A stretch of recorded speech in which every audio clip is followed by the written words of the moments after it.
Hold on tight for the next hour. You're entering into a place, a zone called the alternative to the alternative media. It's a place, a special place where even truth seekers fear to tread. All right, people, let's move like we've got a purpose. Affirmative. Okay, folks, we're back at it on the Investigative Journal on this Tuesday. Greg Anthony here. Tonight the President will read the State of the Union, and every year I give my State of the Union. Mine will be much shorter, though. His will go on probably an hour and a half. Mine is about 30 seconds long. I will give you my State of the Union. First of all, it sucks. Second of all, financially, it's getting poorer and poorer and poorer. And politically, I might add, it's very global. And spiritually, we're all headed down that path where the Pope wants us to go. My State of the Union. So have a good listen to Trump tonight. But anyway, with that in mind, great show for you today. A lot to cover. Wow. I'm not even going to start listing everything because I know if I do that, I won't do it. So I'm just going to do it off the top of my head. But I wanted to start out with that idea about, before we get into a few things, I wanted to start out with that idea about the propagation of all these papal falsehoods, which will also come out in the State of the Union because, you know, Trump is their puppet. And all of the presidents are the papal puppets. And then Congress, of course, never gets anything done because we're going to a global world. Yes. And we'll have socialism soon and fascism, and that is the Vatican's, it's the Vatican's political choice. Okay, so we have this idea. Let me start out with this. Why not read I looked up this psalm today because it is important. It says, Lord, thou hast heard the desire of the humble. Thou wilt prepare their heart. Thou wilt cause thine ear to hear. Okay? I hope you're listening. And I hope that everybody will listen because we're going to be dealing with the enemy today. And who is the enemy? How many enemies are there? And can we really fight this enemy that we call the global new world order? Of course, if you're on the other side and you don't believe that globalism, and I bet most people in America would say, yes, I want a sovereign America, but they like global issues. They like global principles. And so the war on their mind, soul, and body is being won without even a battle. And the Sun Tzu's Art of War will be a topic of discussion today. But tonight at the State of the Union, you won't hear these words, but let me read something to you. It says this, our country, America, shall repudiate every principle of its Constitution as a Protestant and Republican government, and shall make provision for the propagation of papal falsehoods and delusions. Then we may know that the time has come for the marvelous working of Satan and that the end is near. That was from Testimonies for the Church, Volume 5, page 451. Okay, now, you're going to hear Trump and all these politicians say many things, but we're leading down that road of what I just read to you. And before we get into some serious thoughts today, I want to refer to Manly P. Hall and the Secret Teachings of All Ages, the Freemasonic Bible, in a sense. But first I want to ask you a couple simple questions. You know, it's fun to start out easy, isn't it? So I was thinking about the State of the Union today, and I thought, why'd they name the White House white? And isn't that politically incorrect these days? You know, you can't in school say blackboard anymore. You have to say chalkboard. So why do they still allow the White House to be called white? And isn't that a symbol of racism according to the leftists? Well, the White House does have a fascinating history, and I'll try to answer that question for you. The main building was burned by the British in 1814 during the War of 1812, which also brings up an interesting issue today we'll discuss. Do you know how many years we've been at war in this country? We're a warring nation. It's one of the greatest things we do. We are experts at war, and I'll explain why later. But afterward, when the building was being restored, the smoke-stained gray stone walls were painted white. That was during Teddy's time, Teddy Roosevelt. And the first time it was referred to the White House was when he had it engraved on his stationery in 1901. Okay, pretty simple. Okay, paint the house white, call it white. What if they'd have painted it black? The Black House. Would the whites say that was racist? Well, there's another idea floating around, and I'll explain that in a minute. But this idea of racism is something that the left has pushed for a long time. You don't realize that, really the Democrats were the party of racism. Republicans were basically on the other side, and we don't really know that in history. It's always turned around, isn't it? But anyway, so we have an idea that some people say the White House is white because it was painted white. But others say that it's named after a Jesuit priest. Now, who is that? Well, let me explain. Now, the capital of America, the District of Columbia, is named after who? Could it be Christopher Columbus? And the White House could be named after Jesuit Andrew White. Now, who is Jesuit Andrew White? He was born in 1579 and died in 1656. And he was a Jesuit missionary who was involved in the founding of the Maryland colony. He was a chronicler of early colony, and his writings are a primary source of the land, the Native Americans of the area, and the Jesuit mission in North America. You didn't know this mission started early here, before the founding of our country.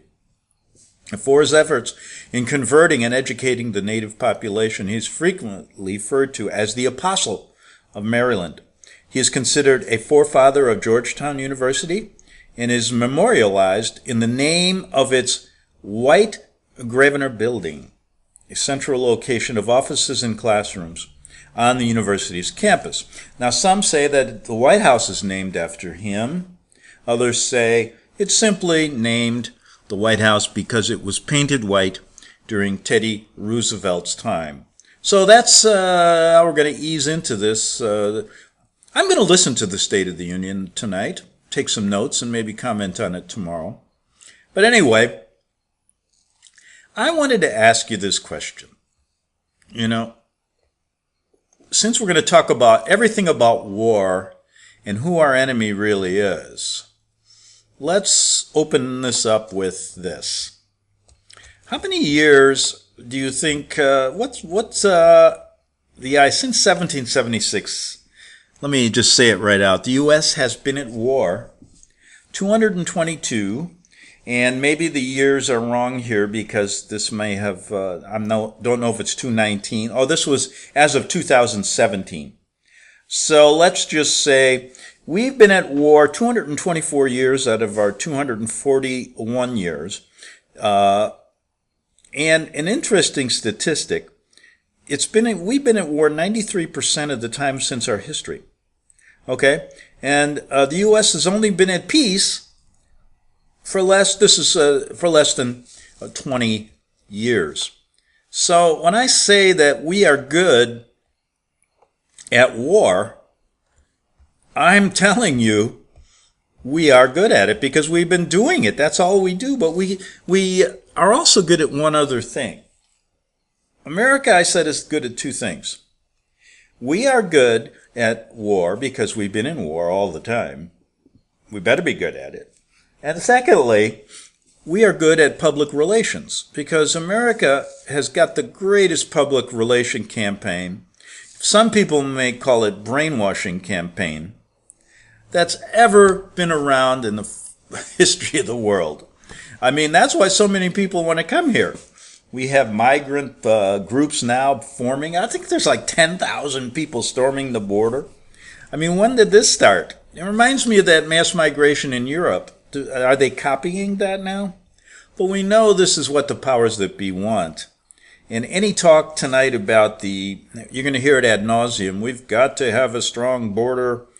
You know, this immigration policy has been crafted the way it is, providing all these loopholes for a reason. Congress has not done anything for 40, 50 years, I don't know how many years. And now they're just saying there's a crisis? And the crisis never gets fixed, and it never will be fixed. What they want to do is constantly talk about it. I bet you don't know the longest war we've been involved in. Well, there's about 4 that contend, but war in Afghanistan is probably the longest. There was the Northwest Indian War, which was 10 years, from 1785 to 1795. We had the Vietnam War. Now, those dates could be they list that as the longest because they start in 1955 and go to 1973. So anyway, then we got the war in Afghanistan, 2001 to the present. And then we got the Moro Rebellion. I don't even know what that one is. There's so many of them, you can't keep track of all the wars that America's in. But anyway, I wanted to tell you that that's my thoughts about America, a warring nation. And where do we get this idea of the land of the free, the home of the brave? Maybe because we're always at war and we consider people who go to war brave. But anyway, did you realize now that I mentioned America has a great PR campaign, right? Now, maybe it's because we are constantly brainwashing people with the way we discuss America since the 50s. Let's start there. You know how we did it with Uncle Sam, all these things, America great. I mean, we are brainwashing. We don't want people to really know what's going on in this country, no matter if you go as deep as we do on this show, to the puppet masters and the Vatican and such people that will go unnamed because many are secretive and we don't know their names. But even if you want to talk about the secular world and divide it between Republicans and Democrats, they really don't want you to know what's going on behind the scenes. Now, politically correct words now are in the news all the time. I mean, it's crazy the way we're talking these days. We never really want to say what words really mean anymore. And I believe that left-wingers use politically correct words and phrases because they believe that the words, one, may offend some people, but however, I think it's much more than that. I think political correctness is used as a form of mind control. You know, if you start saying things in a manner, it starts to change the way you think of things. For example, if you call an illegal alien or a person that comes to a country is illegal. So you can call him what? Illegal alien, illegal immigrant. But what do we call them on the left? An undocumented immigrant or an undocumented person. Now, I think that's like calling a crystal meth dealer, what do we want to call him? An undocumented pharmacist? It's a good thought. There's so many of these words that you can't say anymore. I mean, can you call anybody insane, or are they reality challenged? Perverted? Isn't that sexually dysfunctional? How about, can you call somebody stupid anymore? Intellectually impaired, unschooled? How about poor? Remember I said the State of the Union message I have is our financial outlook is poor? Or are we economically marginalized? Is an immigrant just a newcomer? Is an illegal immigrant an undocumented worker, an irregular immigrant? How about a right-wing protest? Is that a riot? But how about if it's a left-wing riot? They call that a protest. What about a terrorist? Many places they call him a freedom fighter, a rebel, a protester, insurgent. Global warming. Well, people use this word and then they say climate change. And I kind of say, well, climate always changes. Yesterday it was raining, today it's sunny. What about criminal? Do we have to say behaviorally challenged? Broken home. I come from a broken home. Dysfunctional family. Homosexual, of course we can't say that anymore. Why not? Because they're gay. They're happy, right? What's a homeless person these days? You meet somebody outside, you don't want to call him homeless. You just say he's an outdoor urban dweller, okay? And like I said, it goes on and on. Did you realize that, for example, the word fascist is changing? And to the far left who disagree, it now means anyone who disagrees with the far left, right? If you don't agree with the far left, you're considered a fascist. That's a new meaning, isn't it? And a dictator, who's a dictator? Anybody that doesn't agree with the far left. So everything's changing, right? And it's kind of a mind control type thing. But I started off to say we are fighting not only a battle for our mind, body, and soul, but we're fighting a battle to even understand what we're doing here anymore, what it's all about. And that's really confusion. And we have to go. I always like to start out because there's two things I want to do. First, I want to talk about Sun Tzu's Art of War. And the reason that I do that is because it is a remarkable way to understand how our enemy, which is an enemy really of freedom, an enemy of open thought, of free thought, and how do they really operate?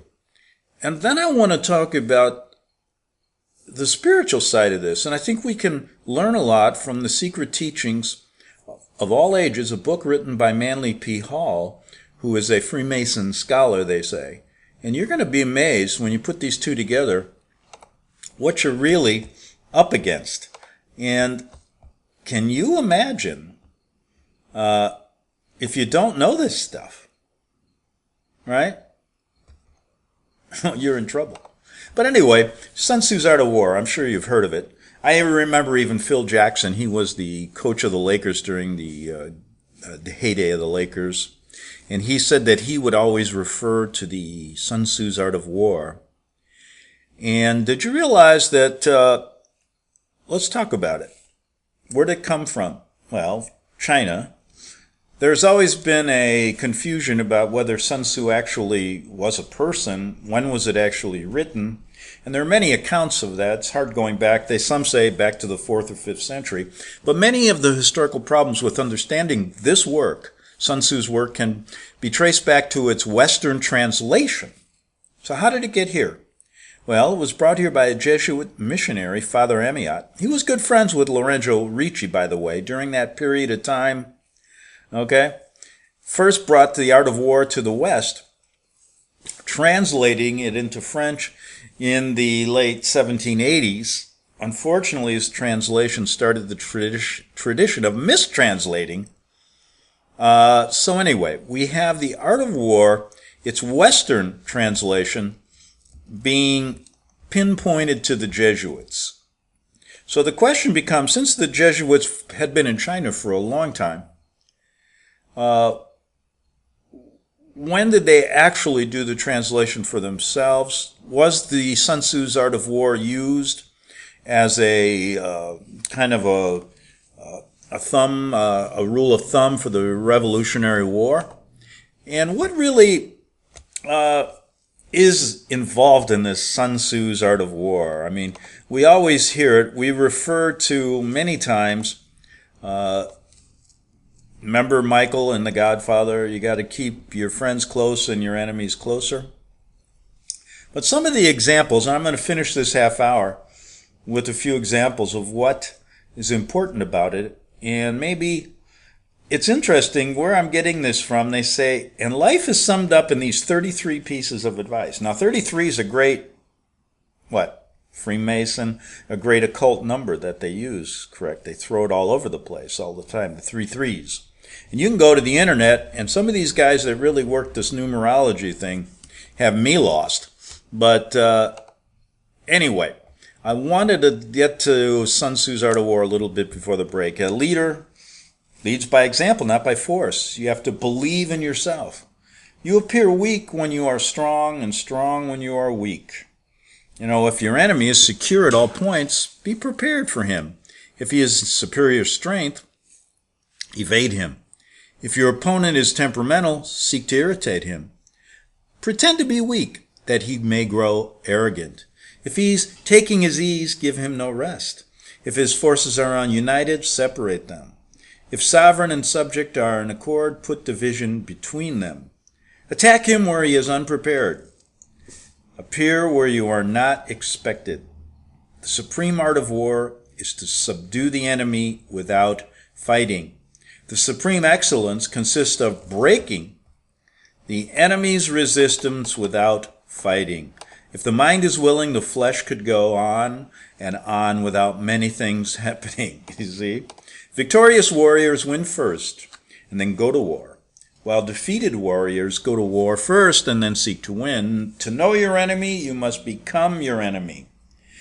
Now, I could comment on all of these and put it into perspective of where the American people lie in the battle to win their hearts, minds, and souls without a battle, and to turn them into good global citizens that basically believe the Pope is the next best thing since sliced bread.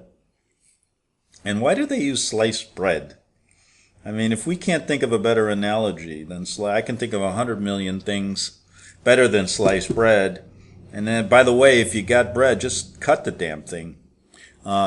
Use your own knife. If the mind is willing, the flesh will go on. And so can you see that we have those kind of minds here in America that are basically following along, following the leader. We don't have thinking people anymore. And this idea of all of these computers and smartphones is dumbing us down even more. Imagine what it could be like if you could do all that you can. Even the finest sword, remember, plunged into salt water will eventually rust. Engage people with what they expect.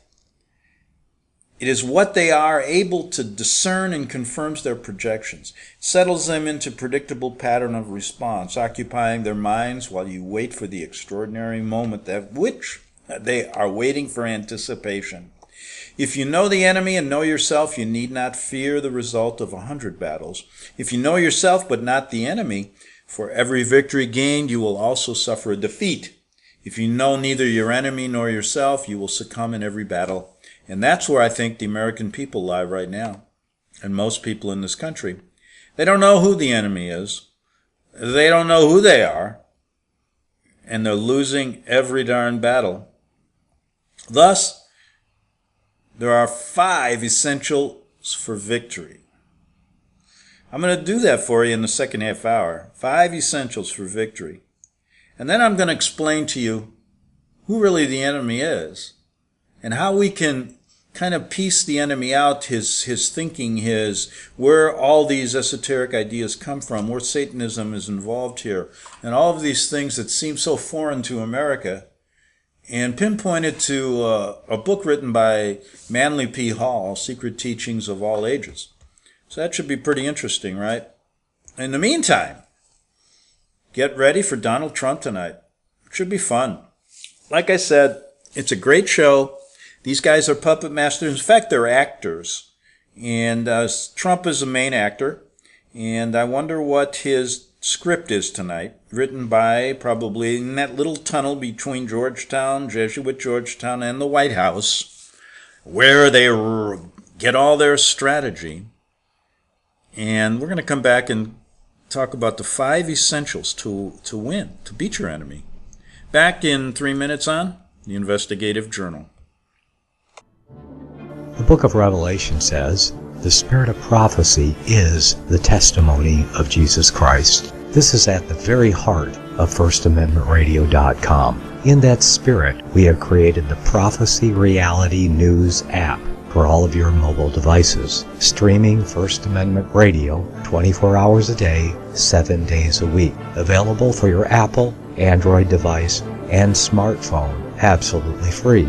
Get the Prophecy Reality News app installed today so you can listen to First Amendment Radio wherever you are. The Prophecy Reality News app. Get it now.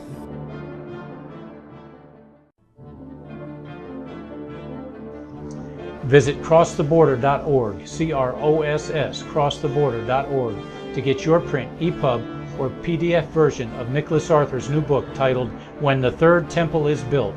That's crosstheborder.org. When it comes to prophecy today, much of the evangelical Christian world has their eyes on Israel, waiting and watching to see when the third temple will begin to be built. The plans are drawn. The Jewish people are eager. Most evangelical Christians today believe that the rapture will happen before the third temple is built. Hi, I'm Michael Eugene. I was taught that Daniel's 70th week was in the future. Is that really what the Bible teaches? Have we searched the scriptures and found this to be true? Why is it so important for a re-established Israel to build a third temple in Jerusalem? Is it necessary to build a temple on the same location already occupied by the Dome of the Rock? Is it necessary for sacrifices to take place in the temple on Temple Mount? Is there really a rapture followed by 7 years of tribulation? What is the New Testament temple? Can we identify history and prophecy? Who is the first beast in Revelation chapter 13? Who are the 7 kings in Revelation 17? I have asked all these questions, and I have found Nicholas Arthur's new book, When the Third Temple is Built, answers all these questions and more using Scripture to interpret Scripture. The Bible says that no prophecy of Scripture is of any private interpretation.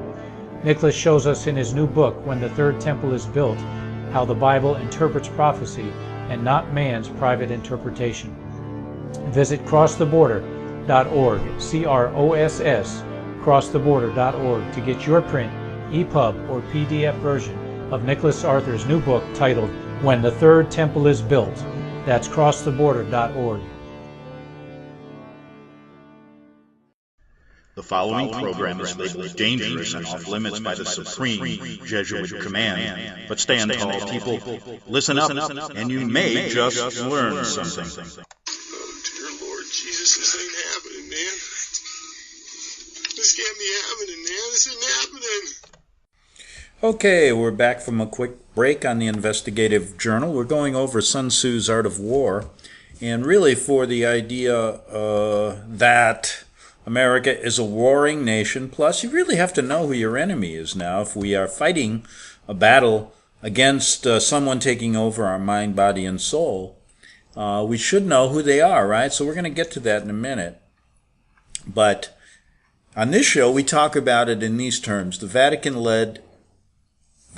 Jesuit-led New World Order. But there's really 5 essential things for victory. I'll get to that in a second. But you have to remember that all warfare, folks, is based on deception. That's why you hear every day, we're being deceived, we're not getting the truth, etc., etc. And hence, when able to attack, we must seem unable. So your enemies, folks, are basically deceptive. And when they are able to attack, they must seem unable to. When using our forces, we must seem inactive. When we are near, we must make the enemy believe we are far. When we are far, we must make him believe we are near. The greatest victory, folks, is that which requires not one single battle. And remember, all warfare is based on deception. That's why nobody really knows what the hell's going on in this country anymore, right? Because your enemies are very shrewd and they use a lot of these principles against you. But remember this: always leave yourself an outlet, somewhere to go, something to build on so that you're not caught in a trap. Now there's 5 essentials for victory, no matter what you're fighting. The one will win who knows when to fight and when not to fight. A good example is, remember, some of you older people will know this, remember when Muhammad Ali fought George Foreman? Foreman, a big Hulk, Ali played rope-a-dope. He knew when to fight and not to fight. Tired Foreman out and won. Someone will win who knows how to handle both superior and inferior forces. He will win when his army, whether it be an army of thought, is animated by the Spirit throughout all of itself or its ranks. Think of it as an army or yourself. He will win who prepares himself, waits to take the enemy unprepared. These, folks, you can look at it two ways. If you're thinking of a battle, if you're looking at your enemy, think the way he does. You may have a chance. He will win who has the military, or I like to think of it as a person, a mind capacity, and is not interfered with. Be extremely subtle, even to the point of formlessness. Be extremely mysterious, even to the point of soundliness. Thereby you can be the director of the opponent's fate. We could go on. There's many more strategies and tactics. Sometimes the slowest route to victory is the best. And that's why people over the ages have really underestimated who the people are that are fighting this battle for fascism, to turn this world into a global world, to erase languages, to erase boundaries, borders. And they're underestimated because this is a long battle, a huge, long battle. Okay, so it's a long battle. It's one that many people are born and not prepared for. It's one that our enemies have been carrying out for hundreds and hundreds of years. They pass it on through their bloodlines. And the secret teachings of all ages, written by Manly Hall, a Freemason, is a pretty good example of what you're up against. Now, I'm going to explain this book to you a little bit. I've read much of it. And the reason I read it is you got to know who your enemy is and how he thinks. So he's not only working in the White House, he's not only doing daily chores, he's got a Bible that he reads. Their Bible is nothing like the Bible that you read. And the world is nothing like that. And they feel that only an initiated few have the right to enter. And I'll explain that in a minute. My dog is trying to explain that right as we speak. But the initiated few get one dose of information, and the Goyim, like us, get another. Now, did you realize, I'm going to use an example here quick. ISIS. Okay, what comes to mind first? That terrorist group. Where'd they get the name ISIS? I believe that our enemies, the Jesuits, well know who ISIS is. So do the pagans of olden days. And ISIS, basically, I have to tell my dog here, who's not cooperating. Okay? Okay, so took care of the doggy there. And ISIS. Okay, so when you think of ISIS, you think, of course, of the terrorist organization, and the name is very significant. And it was used in the olden days. And so if you see the obelisk in Rome, if you see the obelisk that's out in Washington, D.C., it's ISIS worship. And let's start out this way. Okay?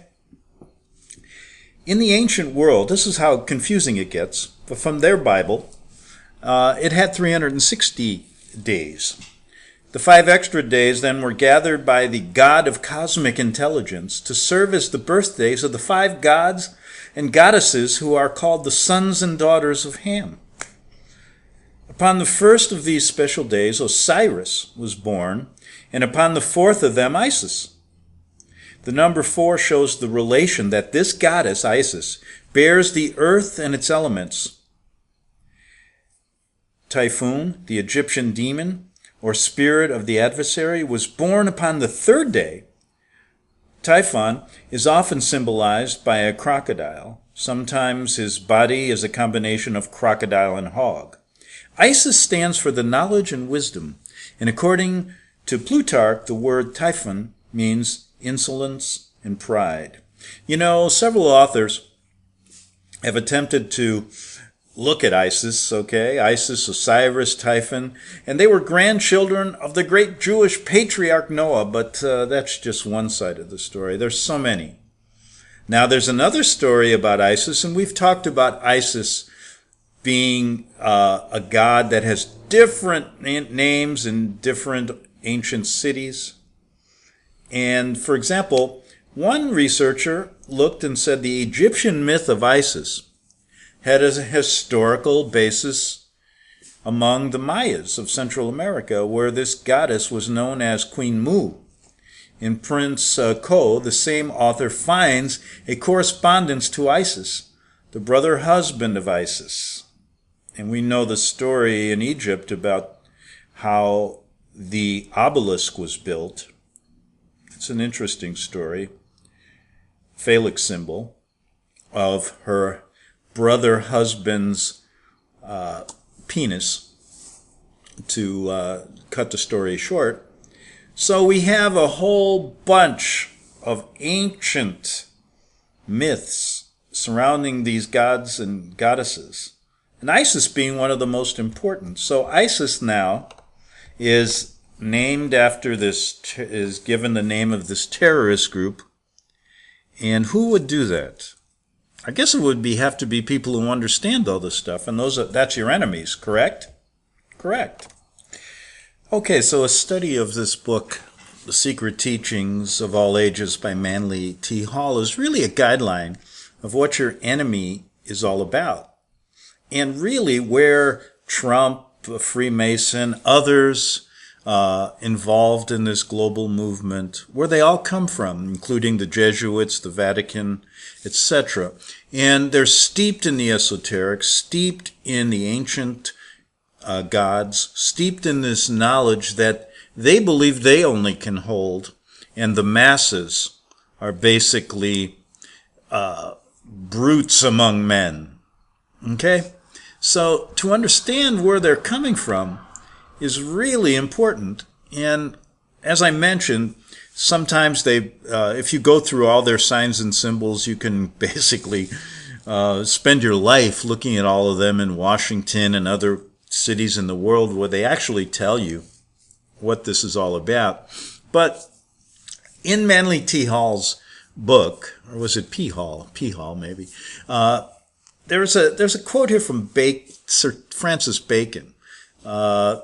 And he summarizes the situation thus. He says, a little philosophy inclineth man's mind to atheism, but depth in philosophy bringeth men's minds about to religion. The metaphysics of Aristotle starts with this: all men naturally have a desire to know. To satisfy this common urge, the unfolding human intellect has explored the extremities of the imaginable space within and the extremities of imaginable self within, seeking to estimate the relationship between the one and the all, the effect and the cause, nature and the groundwork of nature, the mind and the source of the mind, the spirit and the substance of the spirit, the illusion and the reality. You see now, what do you think they're dumbing down people for now? That's been going on for years because they don't want people to think in these terms. Now, whether you're a Christian or whether you're subscribe to another faith, you're kept in a box, so to speak, is what your enemy feels. Because they are being enlightened, they are being shown this world through knowing the past, through the esoteric that you will never know. Okay, so an ancient philosopher once said, "He who has not even a knowledge of common things is a brute among men. He who has an accurate knowledge of human concerns alone is a man among brutes. But he who knows all that can be known by intellectual energy, is a god among men. Man's status in the natural world is determined, therefore, by the quality of his thinking. He whose mind is enslaved to his bestiality instincts is philosophically not superior to the brute. He whose rational faculties ponder human affairs is a man, and he whose intellect is elevated to the consideration of divine realities is already a demigod, for his being partake of humanosity with which his reason has brought him into proximity with God. But which God? In his common of this science of science, Cicero is led to explain, O philosophy, life is a guide, O searcher out of virtue and expeller of vices. What could we, out of every age of men, have been without thee? Thou hast produced cities, thou hast called men scattered about into the social enjoyment of life. So there, in a sense, you have a little outline of what your enemy considers you to be a brute, and them to be demigods or striving to be gods. And how do they get there? And who is this God that your enemy subscribes to? And these are all things that are important, and things that basically you don't hear very often when you go surfing the web for things like the Illuminati, the Bilderbergers, and all of these things, because it is much, much deeper. And I think a long time ago I once said you have to bring the geopolitical and the spiritual together to ever understand these people. And someone once said, well, what's the sense? And I say the sense is, just as what I said in Sun Tzu's Art of War. How can you defeat these people? I'm not talking on the battlefield, because they're not defeating you on the battlefield either. It's a battle of mind, body, and soul. And how do you defeat that? For example, they use brainwashing techniques to take your mind, spiritual deception to take your soul. And how about your body? Don't we talk about chemtrails? Don't we talk about bad food, bad water? So how do you combat this? If you don't know what they're all about, they want to eliminate you because you're considered goyim. Remember what Henry Kissinger once said? Henry Kissinger being the Secretary of State years ago, a New World Order freak. He said, we're useless eaters. And when you hear Agenda 21 getting rid of millions and millions of people, yes, that's going to happen. And the reason it's happening is we don't have a chance against what they're doing compared to the way the human mind is being basically enslaved by them. One mind after another. So it's up to us to get with it. Okay, I have about 9 minutes left. Why don't I read to you a few lines from Manly P. Hall's book? And maybe you'll get an idea where these people come from. But he says, there are, however, but few mature minds in the world. And this was written in the 1980s, by the way. And thus it was that the philosophical religious doctrines of the pagans were divided to meet the needs of these two fundamental groups of human intellect. One, philosophic, the other incapable, that's us, of appreciating the deeper mysteries of life. So they're studying what are the deeper mysteries? And is that why they're successful in bringing about this one world government? One world order, one world religion, whatever you want to call it? To the discerning few were revealed the esoteric, that's them, or spiritual teachings, while the unqualified, that's us, many received only the literal or exoteric interpretations. In order to make simple the great truths of nature and the abstract principles of natural law, the vital forces of the universe were personified, becoming the gods and goddesses of the ancient mythologies, while the ignorant multitudes, that's us, or as Henry Kissinger said, the useless eaters, brought their offerings to the altars, remember, of Pan and these other gods. The wise recognized in these marble statues only being symbols of the great abstract truths. Now all these goddesses and gods are still in America. Many of the symbols of our country are steeped into this. In all ancient cities of the world were basically temples for public worship and offering. Has it changed? In every community also were philosophers and mystics, deeply versed in nature's lore. These individuals were usually banded together, forming secretive philosophic and religious schools. That's what's going on today. That's what secret societies are all about. The more important of these groups were known as mysteries or mystics. Many of the great minds of antiquity were initiated into the secret fraternities by strange and mysterious rites. They're still doing it today. The Jesuits' fourth vow. The mysteries that go on in Skull and Bones. What else? The mysteries of Freemasonry.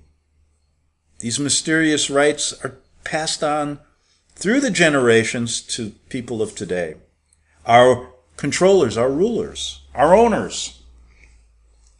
And Alexander Wilder defines the mysteries as, quote, sacred dramas performed at stated periods. The most celebrated were those of Isis, remember? Cybele, another. After being admitted, the initiates were instructed in the secret wisdom which had been preserved for ages. Plato, initiate of one of these sacred orders, was severely criticized because in his writings he revealed to the public many of the secret philosophical principles of the mysteries. No. That's why they never tell us anything. Every pagan nation. Would you consider our nation pagan? Not only its state religion, but another. So we have an outward religion that they tell us. For example, the Pope tells us he's Catholic or Christian and worships the God of the Bible, which he says outwardly, but there's something more. Okay? Not only has their state religion, but another into which the philosophical elect alone have gained entrance. That's the one that our enemies are in, the Pope. You can call it what it is, Obama, Trump, the rest of them. They don't get to these positions without gaining entrance into this, for lack of a better word, religion. Many of these ancient cults vanished from the earth without revealing their secrets, but a few have survived the test of the ages. That's what these people are all about, and their mysterious symbols are still preserved. Much of the ritualism of Freemasonry, he's telling you right here, is a Freemasonic writer, is based on the trials to which candidates were subjected by the ancients before the keys of wisdom were entrusted to them. 33-degree Mason. Okay, we've got about 4 minutes left, so you're getting an idea of what we're up against here. Now, few realize the extent to which the ancient secret schools influence contemporary intellects of today. And through these minds, posterity, Robert McCoy, 33-degree Mason, in his General History of Freemasonry, pays a magnificent tribute to the part played by the ancient mysteries in the rearing of the edifice of human culture. He says in part, quote, it appears that all the perfection of civilization and all the advancement made in philosophy, science, and art among the ancients are due to those institutions which, under civil veil of mystery, sought to illustrate the sublimest truths of religion, morality, and virtue, and impress them on the hearts of their disciples. Their chief object was to teach the doctrine of one God, the resurrection of man to eternal life, the dignity of human soul, and to lead the people to see the shadow of the deity in the beauty, magnificence, and splendor of the universe. You know, with the decline of virtue, which has preceded the destruction of every nation of history, folks, the mysteries became perverted. Sorcery took the place of the divine magic.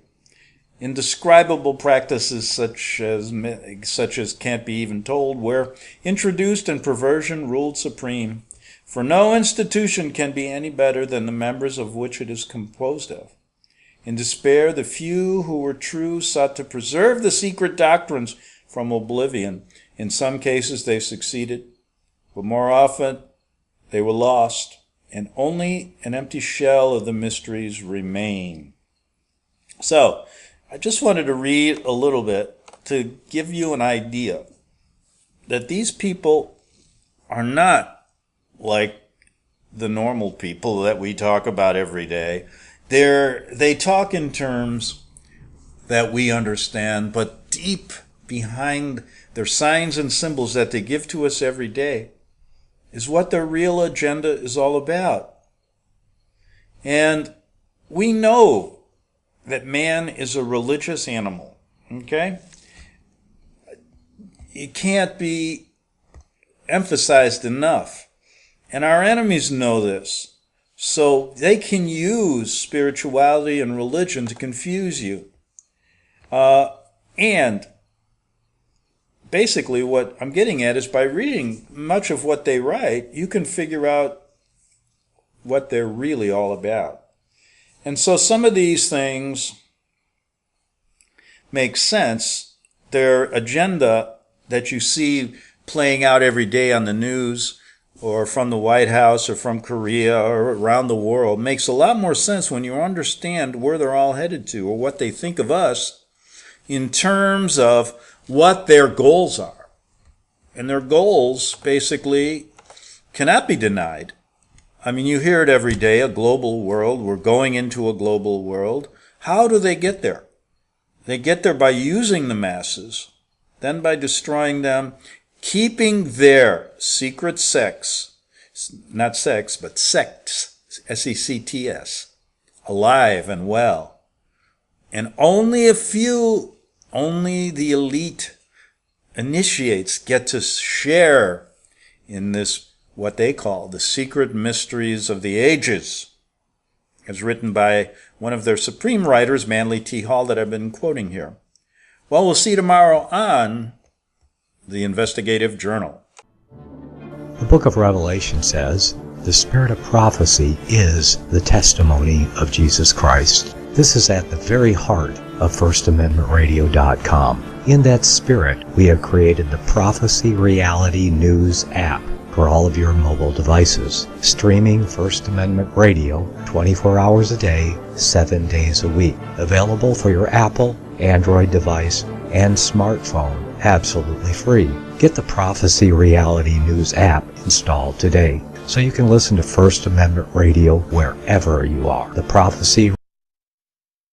Since the beginning of time, kings have sought it, nations have fought for it. It has been traded, it has been borrowed, it has been purchased, it has been stolen. There's a reason for it. To secure the blessings of liberty to ourselves and to our posterity. Invest with the security of gold and silver. Call Discount Gold and Silver Trading at 1-800-375-4188 or visit discountgoldandsilvertrading.net. Listen to Financial Survival with your host Melody Cedarstrom right here on FirstAmendmentRadio.com at 4 p.m. Eastern or 1 p.m. Pacific Time. Visit discountgoldandsilvertrading.net or call Discount Gold and Silver Trading at 1-800-375-4188. Toll free 1-800-375-4188.